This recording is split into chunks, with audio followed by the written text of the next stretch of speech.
berbisnis itu nggak usah banyak teori. Pikirkan, observasi apa yang dibutuhkan oleh Ya. masyarakat. Sesimpel gini, Anda lewat toko sepatu, Anda tinggal bilang ke tukang atau pedagangnya, Mas, boleh saya jualin online nggak? Oke. Pasti mau lah dia. Foto, Iya. foto, kita Iya. buka etalase di online shopping, sudah. Itu kan bisnis kita gitu ya. Memulai bisnis gampang, tapi memastikan bahwa bisnis ini bisa bertahan, tumbuh, makin besar, dan makin besar sekali, itu bukan pekerjaan yang mudah. Bicara profesi. Baik teman-teman, saya sudah bersama narasumber hebat pagi ini, yaitu Dr. Dede Mulyana, di mana tadi baru saja kita saksikan beliau ini mendapatkan 3 rekor muri dalam satu waktu, luar biasa. Apa kabar Pak Dede? Kabar baik Ibu. Kabar Eka, baik. makasih. Wilujeng Wilujeng siang.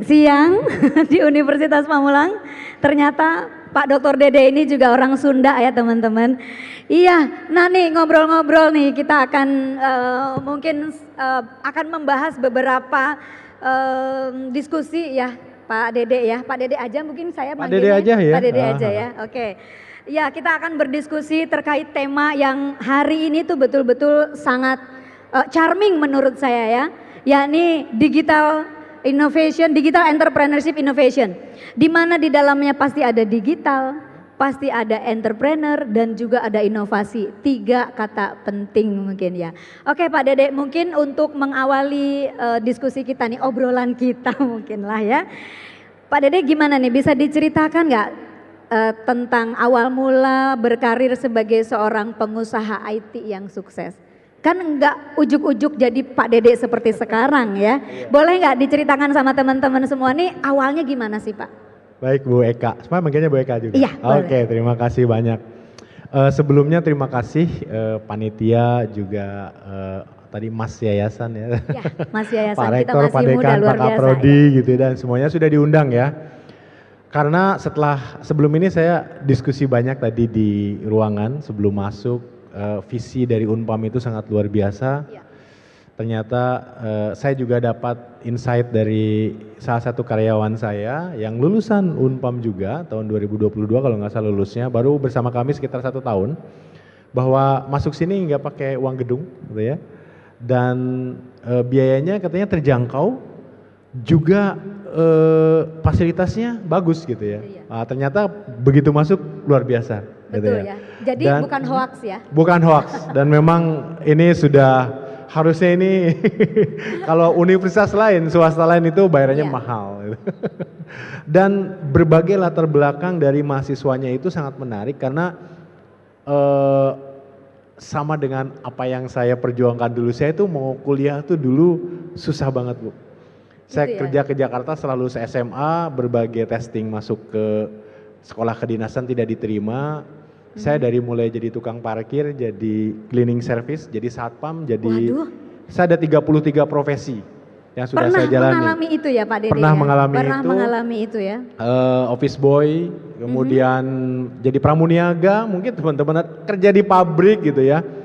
Oke. Itu awal karir saya. Itu Jadi awalnya ya. bagaimana kok bisa jadi pengusaha? Iya. Nggak ada cita-cita sebenarnya jadi pengusaha. Saya ingin jadi profesional yang sukses gitu ya. Gimana ceritanya ingin jadi pengusaha dulu ya. Ini Iya. ceritanya. Teman-teman boleh ingin jadi pengusaha. Gimana ceritanya kok ingin jadi pengusaha? Dulu itu saya hanya ingin ketika saya jadi tukang parkir di gereja KBP di Kebayoran Baru waktu itu pada saat ke Jakarta, saya tuh hanya ingin jadi office boy. Kenapa? Ruangan ber-AC kerjanya gitu, bukan di pinggir jalan lagi gitu ya. Terus pakaiannya ya pakaian rapih gitu ya. Saya hanya minta pekerjaannya lebih baik setiap waktunya. Dari tukang parkir, jadi office boy, ternyata saya jadi cleaning service. Saya pengen jadi pramuniaga deh, biar bisa kerja di mall-mall gitu ya. Saya jadi pramuniaga, Oke. jadi satpam dan seterusnya. Saya hanya minta hal-hal yang kecil gitu. Tapi setelah berjalannya waktu, saya melihat, saya observasi bahwa ternyata semua bidang yang kita geluti itu pasti ada aspek bisnisnya. Oh. Teman-teman pasti tahu lah ya, yang namanya cleaning service yang dulu saya bekerja sebagai cleaning service, itu ada bisnis di belakangnya. Begitu saya bekerja sebagai tukang parkir liar sih waktu itu. Tapi perparkiran juga ternyata ada bisnisnya. Termasuk ada sistem untuk tap in tap out kendaraan parkir Bu gitu. Itu kan bisnis juga teknologinya gitu. Jadi tidak ada cita-cita di awal sebagai pengusaha, apalagi pengusaha IT nasional gitu ya, yang produknya sudah dipakai di mana-mana. Tapi lebih kepada sepanjang karir saya melakukan observasi ternyata secara tidak sadar. Oh kok ada bisnisnya ya? Yang bisnisnya kok lebih banyak uang ya dapatnya gitu, daripada yang kerja gitu ya. Akhirnya lama-lama tumbuh keinginan untuk kayaknya saya harus belajar bisnis gitu ya. Seperti itu usia berapa tuh Pak Dede ketika memikirkan kayaknya saya harus bisnis gitu? Lulus SMA saya mencoba masuk ke Akabri gagal, jadi pilot gagal, masuk ke setelah dinasan gagal. Saya nggak pernah ikut UMPTN ya dulu namanya, masuk perguruan tinggi negeri karena nggak mungkin orang tua membiayai itu ya. Ya boleh bilang orang susah lah dulunya gitu. Nah sepanjang waktu, mungkin sampai saya jadi satpam waktu itu ya di salah satu perusahaan minyak di Indonesia ya, perusahaan luar tapi saya melihat bahwa oh ternyata bos-bos ekspatriat dari luar masuk ke Indonesia itu bayarnya jauh lebih mahal daripada orang kita. Bahkan di sananya mereka tidak terlalu tinggi sebetulnya posisinya, tapi begitu ke Indonesia dapat rumah di daerah Kemang, dapat satpam, dapat sopir pribadi dan sebagainya, which is untuk posisi yang sama orang Indonesia tidak mendapatkan itu. Nah saya berpikir bahwa ini sepertinya harus mulai merubah nasib. Saya mulai kuliah waktu itu walaupun kesempatan saya di UT gitu ya, itu kuliah tuh saya lulus umur 25 Bu. Karena telat, karena kerja dulu kan ya, lulus SMA ke Jakarta, luntang lantung gitu dan berbagai pekerjaan, ternyata 25 tahun saya baru lulus S1 dan saya merasa bahwa kalau orang lain 21 tahun udah lulus, 22 tahun lulus, saya udah telat nih. Saya harus melakukan akselerasi. Salah satunya terinspirasi bahwa suatu saat saya harus lebih cepat untuk memikirkan buka usaha sendiri. Saya memikirkan harus punya usaha itu di umur 26 kurang lebih. Setelah lulus setahun kemudian saya harus punya usaha sendiri nanti. Karena selama karir saya observasi ternyata apapun yang kita hadapi setiap hari itu ada bisnisnya gitu. Nah akhirnya saya membuka bisnis sendiri pada usia 32 tahun. Ya sekitar 5 or 6 years later gitu. Di YouTube itu seperti itu ya.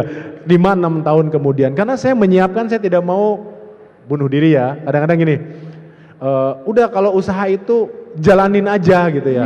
Padahal kan kita harus merencanakan dulu. Harus cukup observasi walaupun kita sambil kerja sehingga terinspirasi untuk mulai membuka bisnis itu di umur 26 dan umur 32 baru saya membuka bisnis. Saya paksakan untuk membuka bisnis dan saya udah beristri waktu itu, sudah punya istri, udah punya anak.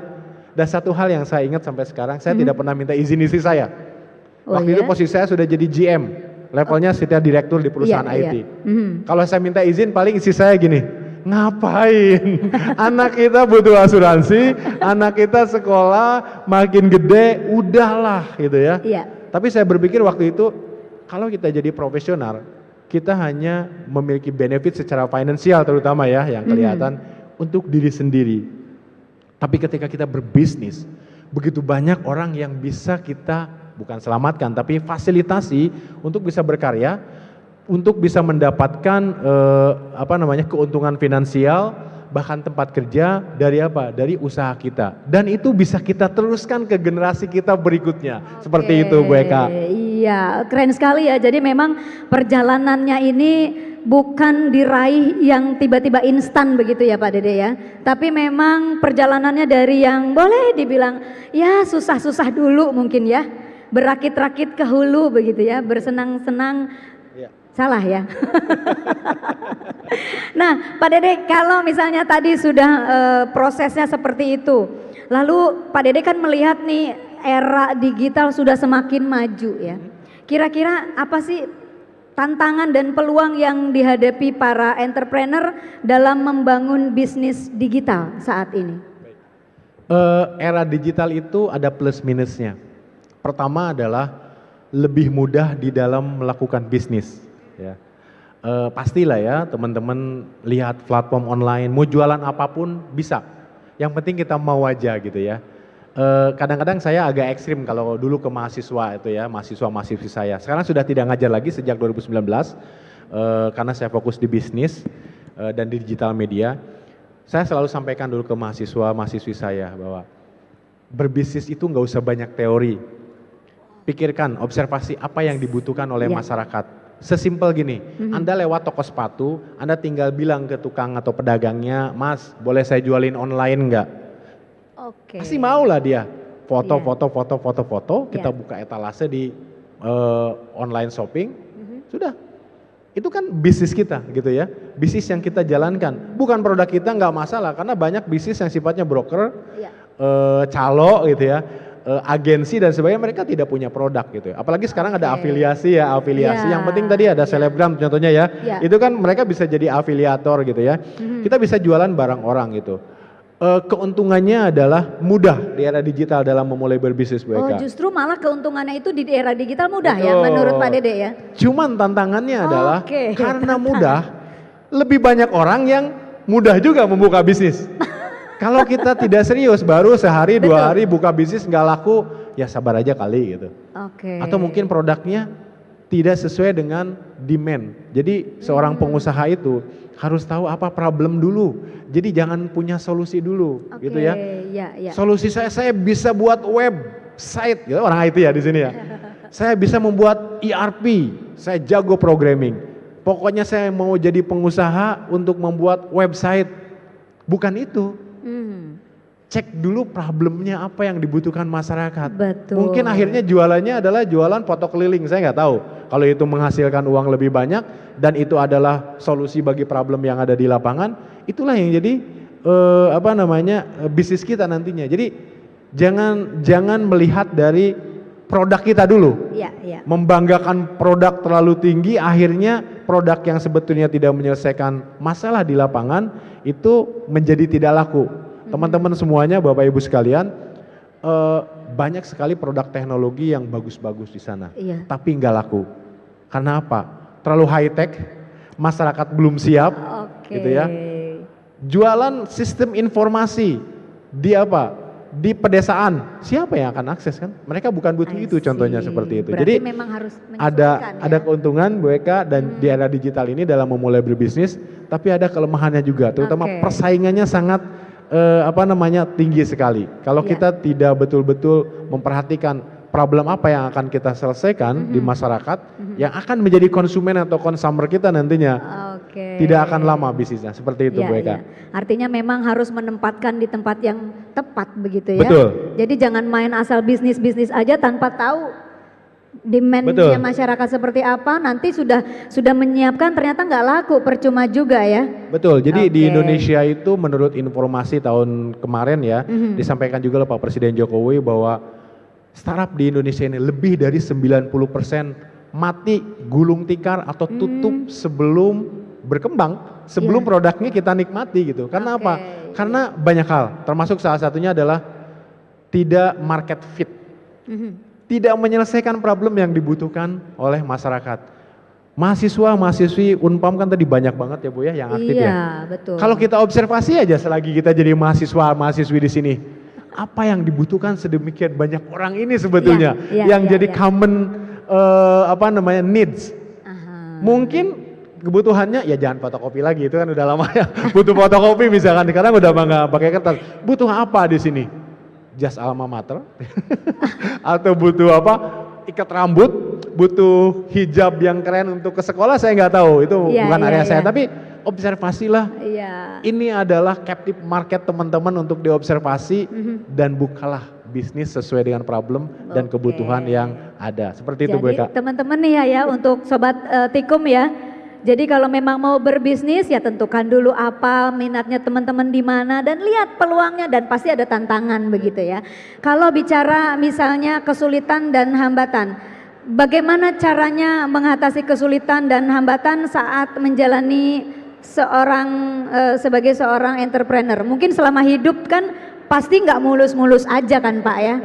Pasti ada kesulitan lah, ketemu lah gitu ya. Nah kira-kira apa sih? Bagaimana cara mengatasinya? Baik Bu Eka, ini pertanyaannya menarik sekali karena harus ditanyakan di setiap talk show atau apapun nih ya. itu penting banget. Ya. Kalau teman-teman mahasiswa di sini atau siapapun, kalau biasanya saya sampaikan ke teman-teman yang kerja karyawan ya, saya mau jadi entrepreneur, gimana sih cara memulai bisnis? Memulai bisnis itu sangat gampang sekali, pisan kabina-bina gitu. Orang Sunda ya. Di kabina-bina teuing kitunya. Sangat mudah sekali tadi. Lewat toko kita jualin online itu is a business gitu ya. Iya. Jadi memulai bisnis gampang, tapi memastikan bahwa bisnis ini bisa bertahan, tumbuh, makin besar dan makin besar sekali, itu bukan pekerjaan yang mudah. Tantangannya macam-macam. Pertama adalah ketika kita mulai bisnis biasanya kita lakukan semuanya sendiri, gitu ya. Iya. Satu customer cukup, ada 2 customer cukup diri sendiri, tapi waktu kita tersita lebih banyak. Makin banyak customer, kan itu yang kita mau kan, makin banyak produk yang kita jual, kita juga harus lebih banyak orang yang membantu. Iya. Tantangan yang pertama atau kesulitan yang pertama adalah skala bisnis itu menentukan seberapa banyak orang dan uang yang harus kita perhatikan benar-benar. Loh kok uang? Ya bisnis kan ujungnya nyari uang ya Bu ya, gitu. Kalau kita dapat project, beli mobil, sebentar dulu. Anda akan segitu-gitu aja gitu ya. Tapi begitu dapat uang, kita mau putar kemana nih uangnya? Mau membeli produk yang lebih banyak atau harus mulai ada karyawan?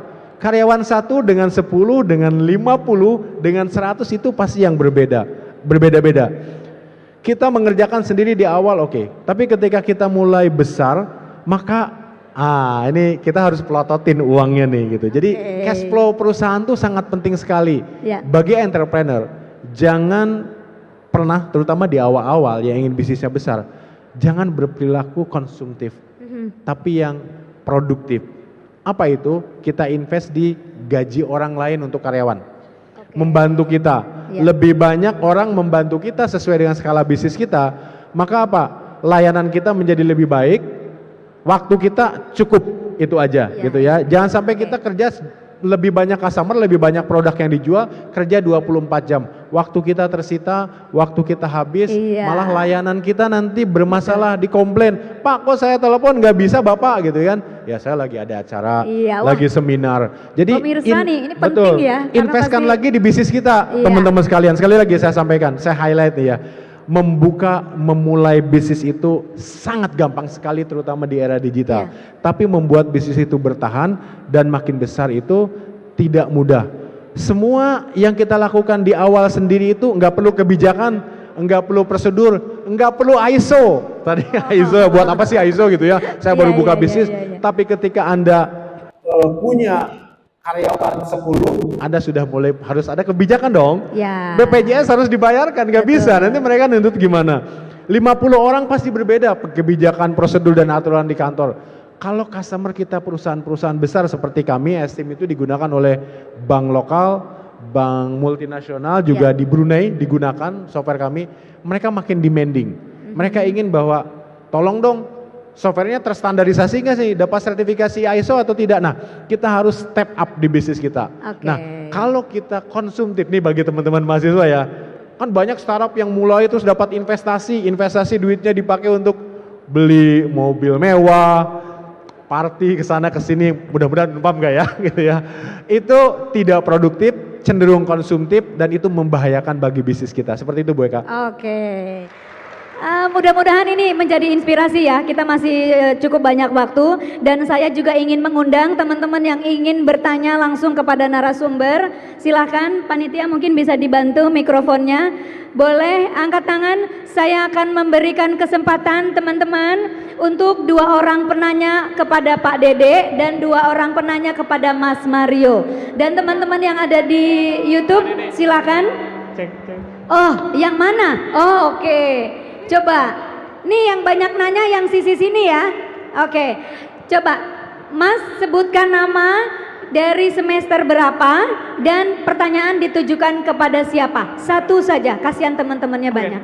Perkenalkan, nama saya Gabriel Benata Farjali, saya saat ini semester 2. Saya ingin bertanya untuk Pak Dede. Pak Dede, ya silakan.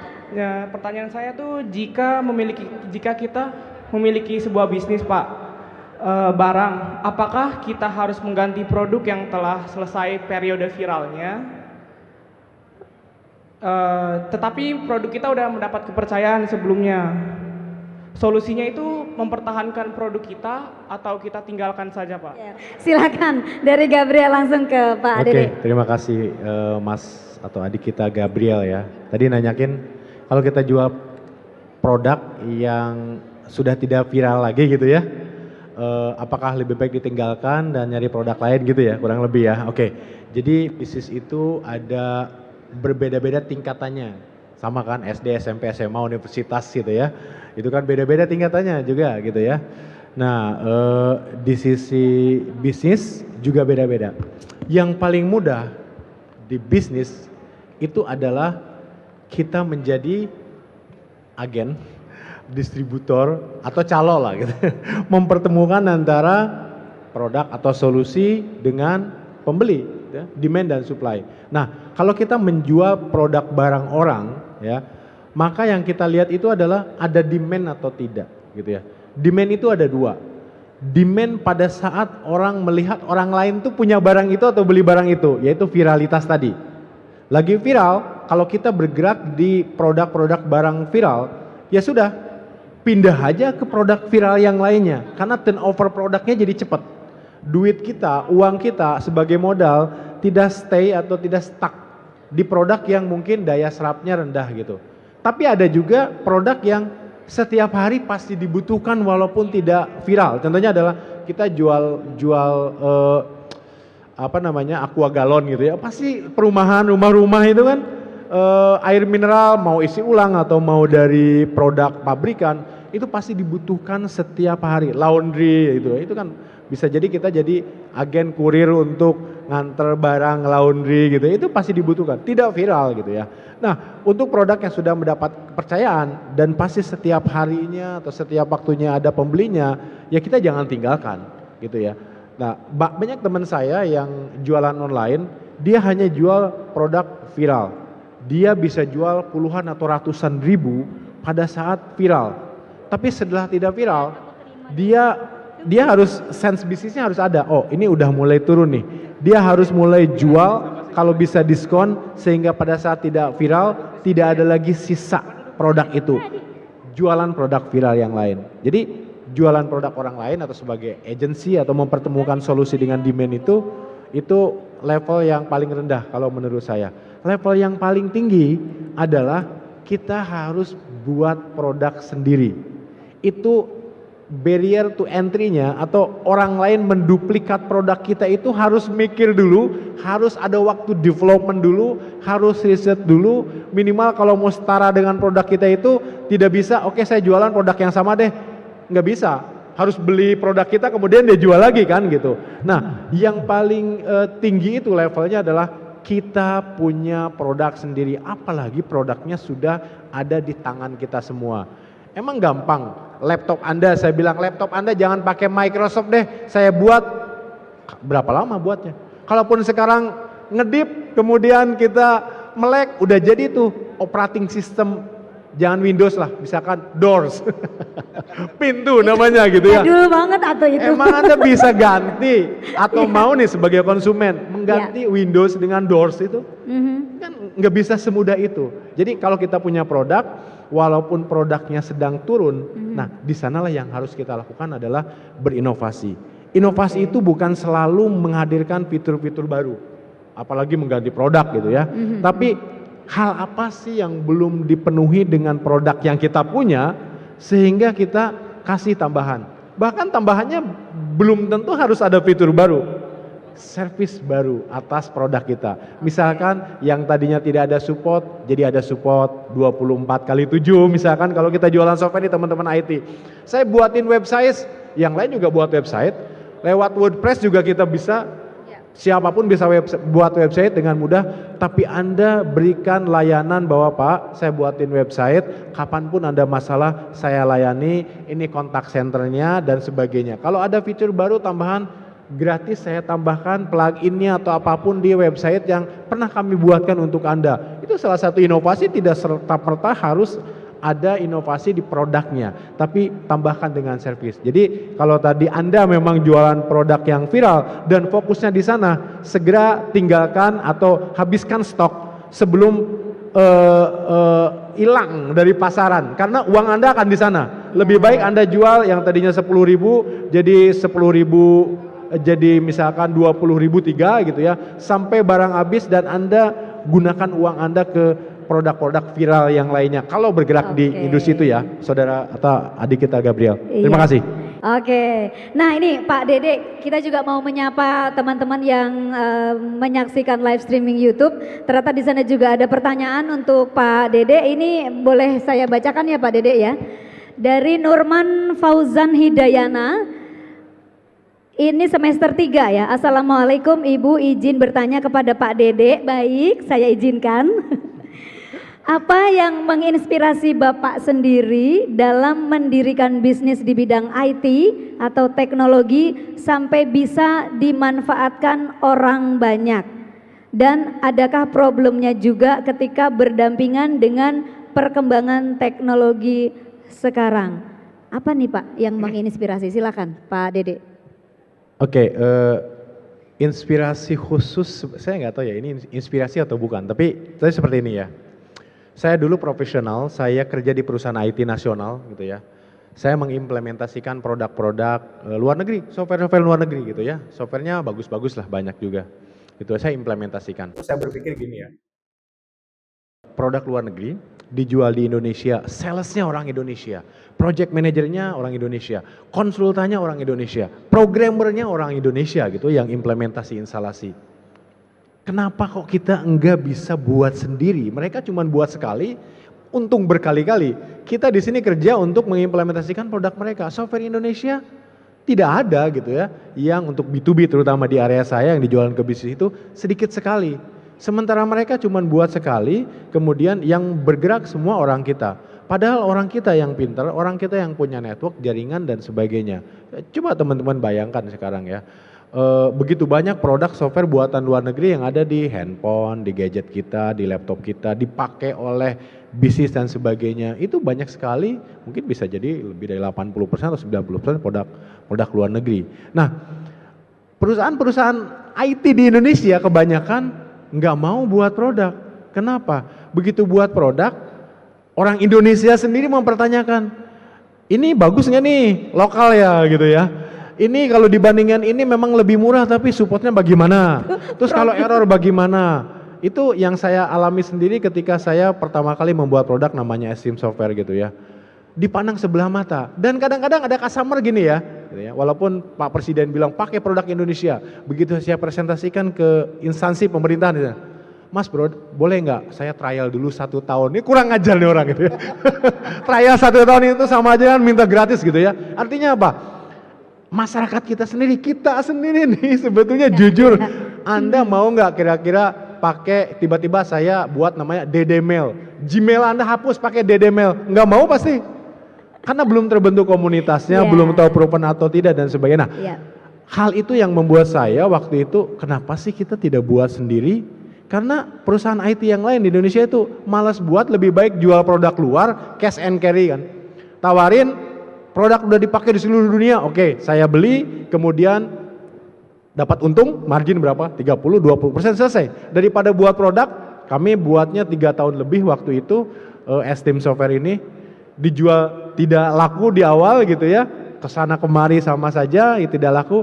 Banyak perusahaan-perusahaan di Indonesia yang tidak mau buat software sendiri, karena apa? Karena kalau sudah capek-capek keluar modal banyak, lama belum tentu laku dijual. Dan saya mengambil resiko itu karena menurut saya di sanalah peluang. Dan saya akan memperjuangkan supaya software ini bisa dipakai di banyak perusahaan. Ya akhirnya dapat customer pertama, lebih mudah ke customer kedua, akhirnya banyak customer di Indonesia, mulai ke luar negeri gitu ya. Saya tidak jualan ke luar negeri. Jualan ke luar negeri juga karena ada testimoni tadi dari seperti Mas Mario sampaikan ya.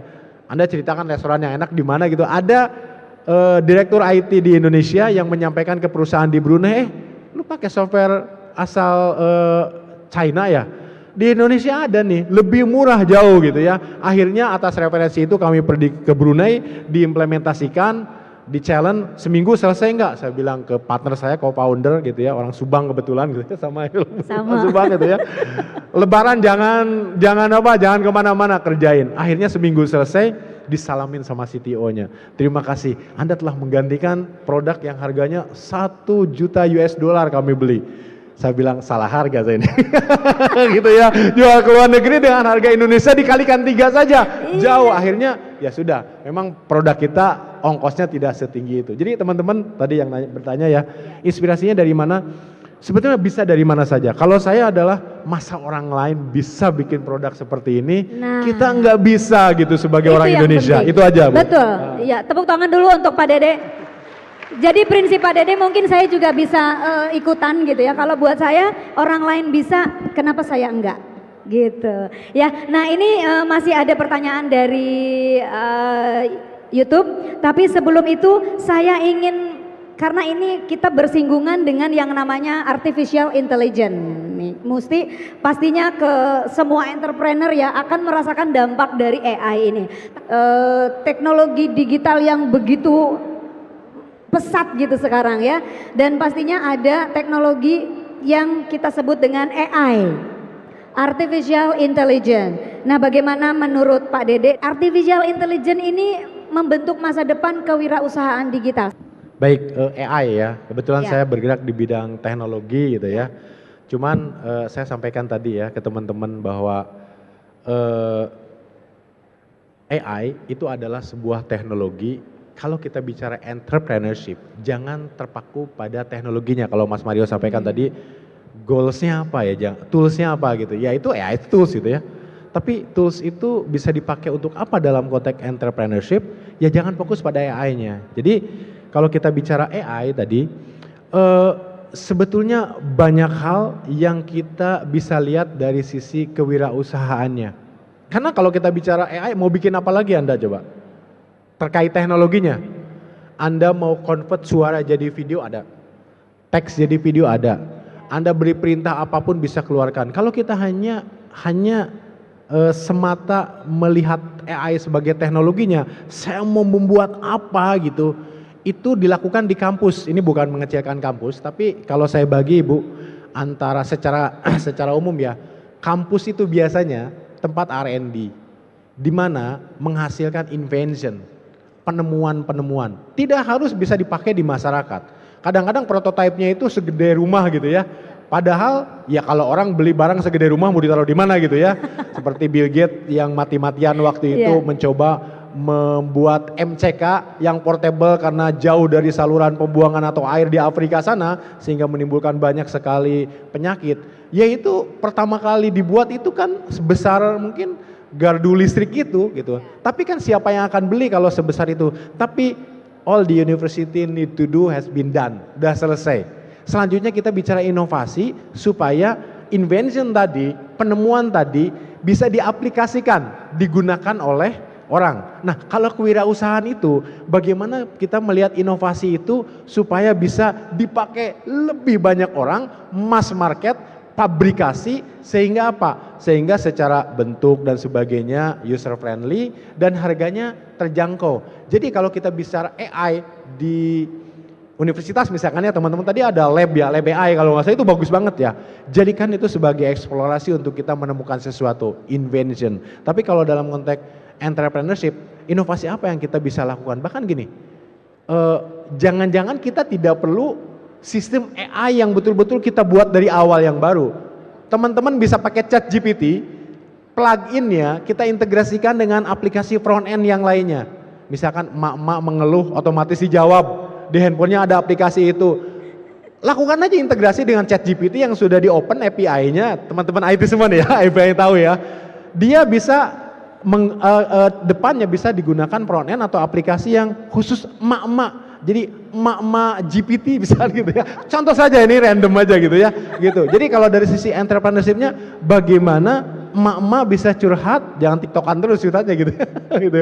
Sehingga kita bisa menghadirkan solusi yang di belakangnya sudah ada teknologi AI-nya gitu ya. Seperti itu. Jadi AI itu hanya tools. Besok AI mungkin akan hilang atau akan menjadi komoditi industri, udah kita nggak asing lagi ya. Tapi ada lagi teknologi baru akan terus berkembang. Jadi kalau dari sisi entrepreneurship saya menyerotinya, AI itu hanya tools saja, jangan khawatir gitu ya. Tapi sebagai entrepreneur, sebagai businessman, sebagai businesswoman, kita harus melihat mau diapain nih, problem apa yang ingin kita selesaikan di masyarakat sehingga AI ini bisa sesuai.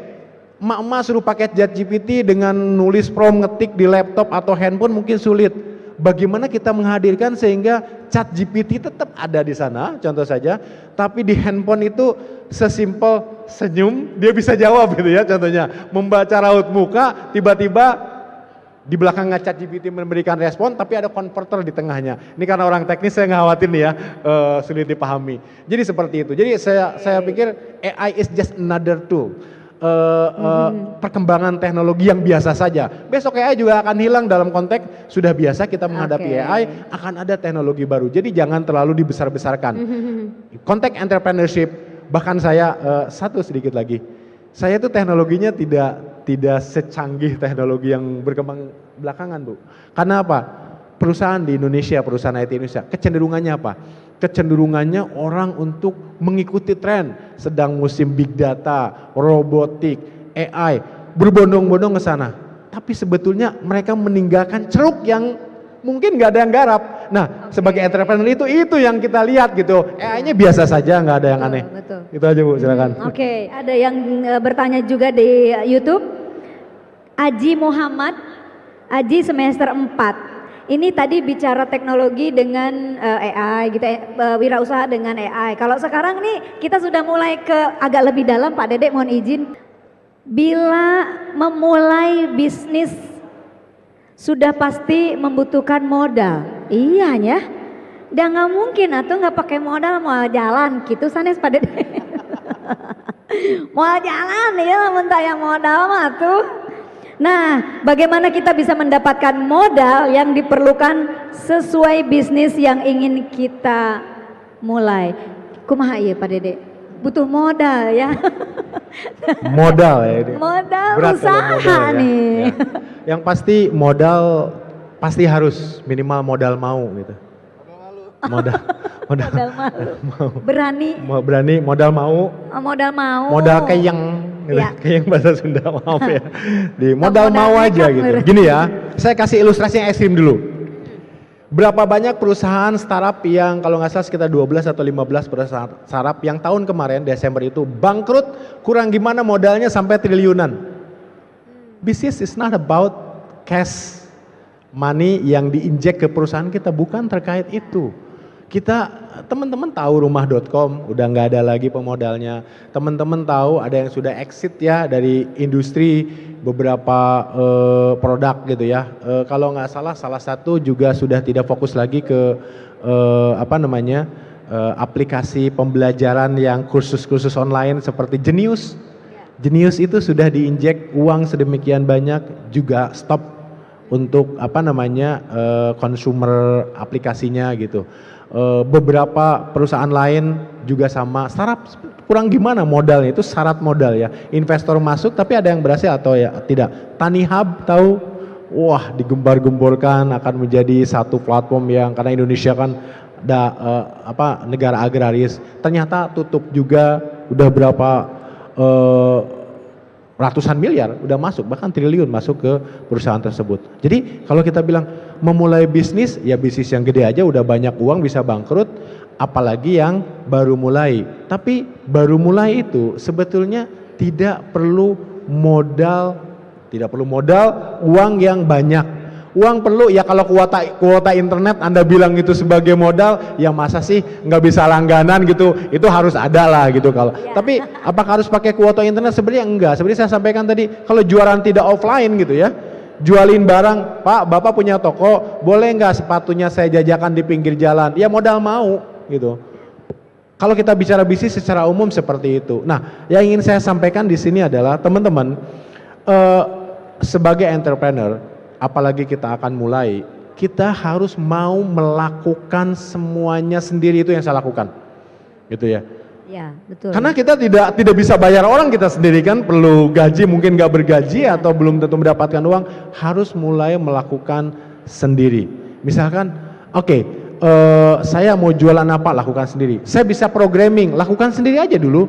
Nggak usah tiba-tiba nyari investor dulu dan sebagainya. Yang kedua, kalau betul-betul areanya kita anggap sebagai problem yang harus diselesaikan dan harus ada solusi di sana, akhirnya kita akan membuat produk itu dan kita tidak mampu membuat produknya. Networking itu bagus. Tanya ke teman Anda, lu mau bisnis juga nggak? Lu kan programmer, bisa coding kan? Saya punya ide ini tapi saya tidak punya coding. Yuk kita ngobrol bareng. Jaringan. Modal jaringan itu modal, tapi bukan dalam bentuk yang mungkin ditanyakan dari penanya tersebut adalah uang. Jadi mau mengerjakan semuanya sendiri di awal, jangan malu, jangan gengsi. Yang kedua adalah network. Kalau kita sudah butuh orang lain untuk merealisasikan ide kita, coba ngobrol silaturahmi. Kalau Mas Mario bilang jangan tinggal di rumah gitu ya, coba hubungi teman siapa sih yang bisa berkontribusi terhadap memulainya bisnis kita. Seperti itu Bu Eka. Iya, aduh hatur nuhun Pak Dede. Nah, oke, kalau gitu kita masih punya waktu 15 menit. Saya undang kembali dua penanya, silahkan. Oke, nama saya Sobur Cakradiningrat dari semester 3 Prodi TI ya. Saya izin menanya untuk Bapak Dede ya. Jadi gini Pak, terkait resiko ya, resiko dalam penggunaan AI, ya kan? Penggunaan AI dalam pengembangan strategi kreatif di dunia digital entrepreneur terutama ya. Dan juga bagaimana penggunaan AI ini agar bisa, atau mungkin strategi penggunaan AI-nya ya, agar tetap etis dan transparan. Tadi ya. AI ya, resiko. Kalau bicara resiko AI, secara teknologi udah banyak lah ya. Tapi Anda mungkin dalam konteksnya entrepreneurship ya, nanyanya ke seorang pemilik perusahaan atau wira usaha gitu ya. Jadi kalau wira usaha seperti saya contohnya, melihat AI itu ada resiko, tapi saya selalu melihat bahwa di setiap sesuatu yang ada resikonya itu peluang gitu lah. Peluangnya sangat tinggi sekali gitu ya. Terus gimana di industri kreatif?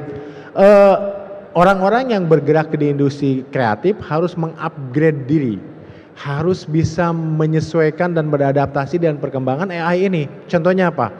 Contohnya saya kan ada podcast ya di channel Dr. Demul ya. Saya bisa buat puluhan ratusan skrip untuk saya buat monolog.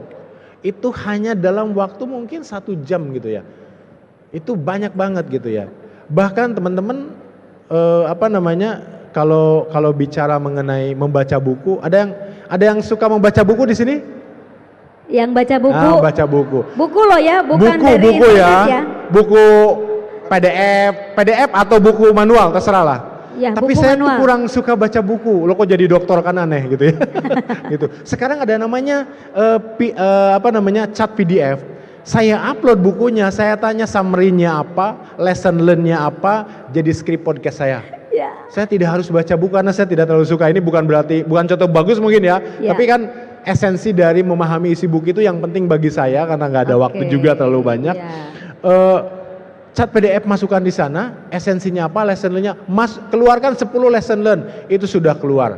Nah, bagi saya resiko itu adalah peluang. Bagaimana seorang yang bergerak di industri digital atau kreatif ya, itu bisa memanfaatkan itu. Bukan berarti mengeluh, aduh saya video editor, udah ada AI, tinggal masukin skrip aja, langsung keluar video dengan footage yang bagus. Jangan seperti itu.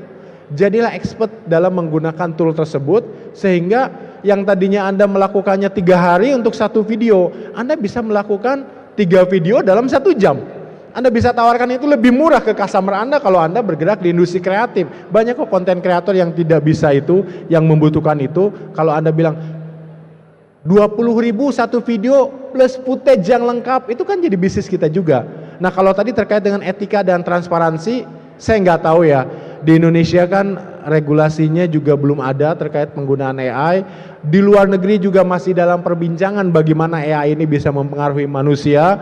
Regulasi di tiap negara juga belum lengkap dan belum ada, hanya negara maju yang sudah memikirkannya. Tapi kita jujur ke diri sendiri Bapak Ibu sekalian, teman-teman mahasiswa semua ya. Tadi sempat saya ngobrol dengan Mas Mario, mahasiswa sekarang tuh mudah ya. Apa coba? Saya ingin membuat penelitian tentang ini, tuliskan latar belakangnya dalam berapa paragraf jadi. Semalam bikin skripsi jadi. Oh Pak, kan nanti bisa dicek pakai plagiat ya. Kita bisa rewrite. Ini bukan mengajarkan yang buruk ya, maksud saya. Bisa buat rewrite, redefinisi dan sebagainya. Jadilah skripsi yang mungkin dosen pun tidak tahu. Etika itu balik lagi ke kita sendiri. Maka goalsnya itu tadi menarik sekali Mas Mario. Goalsnya itu bukan tools. Ya apa iya Anda mau lulus S1 dan membawa S1 itu untuk ngelamar ke sana kemari, menghasilkan rezeki yang akan Anda makan, Anda kasih ke isi Anda, hasil skripsi yang Anda buat pakai ChatGPT hanya 1 jam atau semalam. Balik lagi ke etika itu adalah ke moral kita seperti apa. Kalau harus transparan, saya pikir nggak bakalan ada AI yang transparan. Karena AI itu adalah logic yang disimpan dalam aplikasi, yang dibungkus rapat sehingga mudah kita menggunakannya. Apalagi kalau kita sudah bicara mengenai deep learning, deep fake gitu ya. Muka orang bisa percis banget menyampaikan pesan apapun seakan-akan itu tokoh, seakan-akan itu orang lain.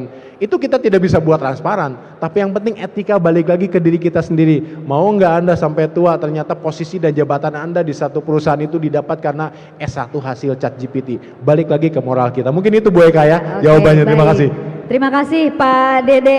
Pertanyaan terakhir, apa trik, tips dan juga pesan-pesan untuk para mahasiswa dalam rangka meningkatkan tentunya inovasi dan membangun jiwa entrepreneur mereka? Dari Pak Dede dulu, kira-kira untuk mahasiswa Unpam nih bagaimana tips and tricksnya?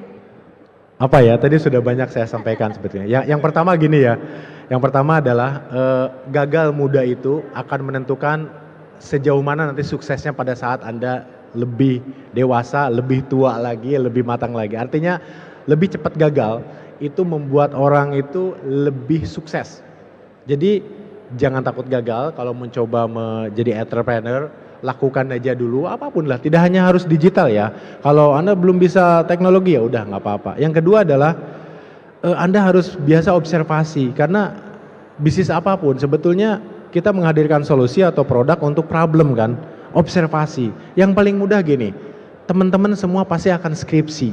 Saya pernah bawakan ini di beberapa universitas untuk para dosen bukan mahasiswa ya, untuk para dosen. Berapa banyak penelitian para dosen atau mahasiswa yang berakhir hanya jadi buku di library, baik itu digital maupun tidak. Apa saya yang lakukan dengan Esteem Software, produk saya sekarang yang tadi dapat rekor muri yang ketiga gitu ya, dan dipakai di banyak perusahaan nasional maupun multinasional, itu berawal dari riset saya pada saat saya disertasi. Kalau kita melakukan risetnya dengan benar, bukan hasil atau nilainya yang kita keluarkan kemudian dapat ijazah tadi seperti Mas Mario sampaikan, tapi apa yang akan kita dapatkan dari riset itu. Kalau saya melakukan riset, betul-betul riset ya, artinya di akhir riset itu ada namanya managerial impact atau dampak manajerialnya apa gitu ya. Saya nggak tahu di sini nama babnya apa gitu ya. Saya pastikan di selesai di BUMN, saya betul-betul lihat, oh berarti dari penelitian saya itu waktu survei terhadap 42 BUMN, mereka tuh butuh tata kelola yang baik tapi mudah. Akhirnya saya buat Esteem Software namanya. Saya buat sejak 2014 selama kuliah sampai 2017 kuliah S3 waktu itu. 2017 softwarenya sudah jadi, saya lulus, saya launching, tidak mudah jualnya. Tapi berawal dari paper itu, berawal dari penelitian itu, yang Bapak Ibu dosen pasti melakukannya, yang teman-teman akan lalui nantinya, saya lihat dampak manajerialnya. Kalau penelitian ini kita lakukan dengan benar, kita observasi problem statementnya apa, pasti itu bisa jadi bisnis. Dan ini sebagai motivasi saya, motivasi saja bagi teman-teman ya. Paper yang mungkin Anda akan lupakan nanti 2 tahun lagi, jurnal yang Anda lupakan 2-3 tahun atau 5 tahun 10 tahun lagi, dokumen skripsi yang Anda lupakan beberapa tahun lagi, sayang kalau hanya menjadi memori saja, menjadi bagian dari perjalanan karir pendidikan saja. Tapi kalau saya buat software 2017 di launching sampai sekarang kurang lebih sudah menghasilkan 45 miliaran dari skripsi, dari disertasi yang saya lakukan. Artinya apa? Coba lihat skripsi orang, ada nggak dampak manajerial yang bisa Iya, menyelesaikan problem, kan skripsi gitu ya? Iya. Ada problemnya apa, Iya. hipotesisnya apa, Iya. akhirnya ada solusi dan managerial implication atau implikasi manajemen. Itu aja kita summary-kan, kita bisa buat banyak solusi dan tools kalau kualitas skripsinya bagus. Makanya observasi yang betul, buat skripsi yang diniatkan, akhirnya apa? Ya saya tidak hanya dapat gelar dokter, walaupun dokter tapi tidak ngajar lagi sekarang. Tapi ternyata saya disibukkan dengan hasil disertasi itu yang sekarang sudah menjadi sebuah tools yang akhirnya jadi produk di perusahaan saya. Mungkin itu. Jadi tadi pastikan teman-teman mulai lebih awal, itu lebih bagus. Kedua adalah observasi, dan di sekeliling kita itu ternyata banyak sumber-sumber yang bisa jadi inspirasi atau ide kita untuk memulai bisnis, membuat produk karena teman-teman IT, dan itu bisa menghasilkan uang. Dan tadi angka cuma motivasi aja ya, artinya saya nggak khawatir orang pajak datang karena kami melaporkannya, kami sudah diaudit, dapat ISO juga 3 biji gitu kan sekaligus hari ini. Itu saja mungkin tambahannya Bu Eka. Terima kasih. Oke, terima kasih Pak Dede.